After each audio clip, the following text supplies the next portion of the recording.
নমস্কার, আমি দেবু সোরেন। আমি ঝাড়গ্রাম ডিস্ট্রিক্ট থেকে এসেছি।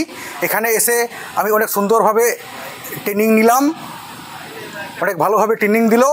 যদি আবার কেউ ট্রেনিং নিতে চায় এখানে আসবে। এখানে হাতে হাতে ট্রেনিং শেখানো হয়, অনেক ভালোভাবে শেখানো হয়। কয়দিনের ট্রেনিং ছিল? এখানে আমাদের 4 দিনের ট্রেনিং ছিল। আচ্ছা, থিওরি প্র্যাকটিক্যাল কেমন শিখলেন? থিওরি প্র্যাকটিক্যাল সবগুলোই ভালোভাবে শিখলাম।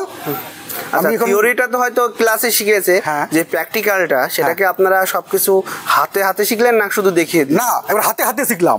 প্র্যাকটিক্যালটা আমাদের হাতে হাতে শেখানো হলো। কি হাতে হাতে করলেন? ইনজেকশন দেওয়া শেখানো হলো, খাসি করা শেখানো হলো। মানে দেখানো হলো না আপনি নিজে হাতে? না, নিজে হাতে করেছি, সবকিছু নিজের হাতে করলাম। আচ্ছা, থাকা খাওয়ার ব্যবস্থা কেমন করে? থাকা খাওয়ার ব্যবস্থা খুব ভালো। হ্যাঁ, আর যে কেউ তার এখানে প্রশিক্ষণ নিতে পারে? হ্যাঁ, যে কেউ এখানে প্রশিক্ষণ নিতে পারো। কেউ যদি প্রশিক্ষণ নিবে তাড়াতাড়ি যোগাযোগ করবে। এই সুন্দরভাবে কোন দিকটা আপনার খারাপ লেগেছে? না, কোনো খারাপ দিক লাগে না। আচ্ছা, ধন্যবাদ। অনেক সুন্দরভাবে হয়েছে।